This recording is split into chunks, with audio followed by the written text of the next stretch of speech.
તો વસ્ત્રાલના ફરાર 2 આરોપીને પકડવા માટે શહેરીજનો દ્વારા માંગ કરવામાં આવી રહી છે। શહેરમાં વધતી જતી ગુનાખોરીને સામે શહેરીજનોમાં ભારે રોષ છે।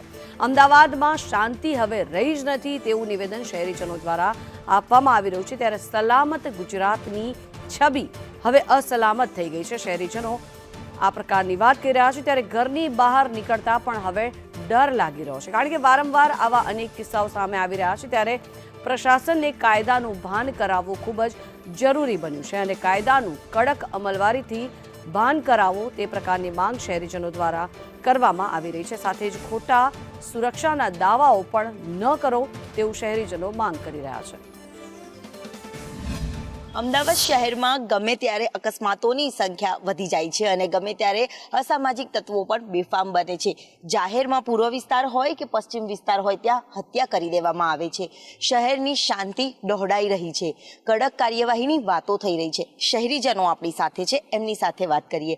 અમદાવાદમાં તમે રહો છો, તમે કેટલા સુરક્ષિત છો?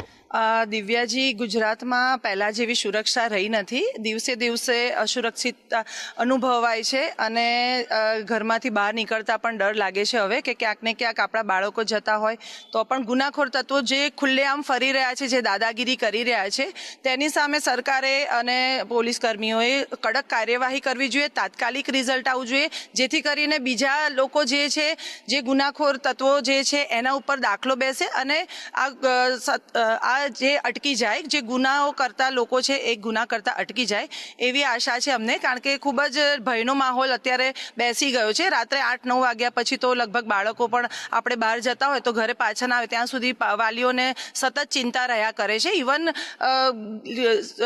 લેડીઝને પણ બહાર જવું હોય તો પણ એકવાર વિચાર કરે છે। તો પહેલા જેવું સુરક્ષિત રહ્યું નથી ગુજરાત। મારું એવું કહેવું છે કે આજે આપણે ન્યૂઝપેપર ખોલતા હોઈએ છીએ તો મોટાભાગના જે બધા ન્યૂઝ હોય છે, ચોરી છે, મારકાટ છે કે એક્સિડન્ટ થયો, હિટ એન્ડ રન કેસ છે, તો મારી એ જ રિક્વેસ્ટ છે કે આપણો જે લો એન્ડ ઓર્ડર છે અને પોલીસને પણ એક રિક્વેસ્ટ છે કે જે પણ એ લોકો સ્ટ્રિક્ટ થઈ જાય, જેથી આવનારા વ્યક્તિ કરતા પહેલાં એ વસ્તુ વિચારે અને ભયભીત થઈને એ વસ્તુ ના કરે। જરૂર। વસ્ત્રાલમાં જે ઘટના બની, હજી 2 આરોપીઓ ધરપકડથી બહાર છે, કેવી કાર્યવાહી તમારા મતે થવી જોઈએ? ખૂબ કડક પગલાં લેવા જોઈએ અને બહુ જ ઝડપથી આની કાર્યવાહી આગળ વધારવી જોઈએ, જેથી કરીને જો ગુનેગારોને પનિશમેન્ટ કે સજા આપવામાં આવે તો એનું જોઈને બીજા ગુનેગારો આ પ્રયત્ન કે આવું પગલું ભરતા પહેલાં ઘણું બધું વિચારે। ત્યારે ઘરની બહાર નીકળે, જેમ કે આ બેને કીધું કે ઘરની બહાર નીકળે તો બિલકુલ સેફ નથી। અત્યારે જ્યારે બહાર બી નીકળવું હોય તો બાળકો બી જાય છે તો બી ડર લાગે છે।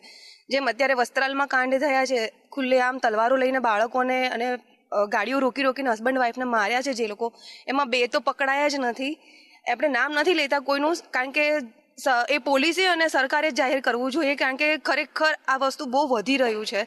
વધ્યા પછી બી સરકાર ધ્યાન નથી આપતી।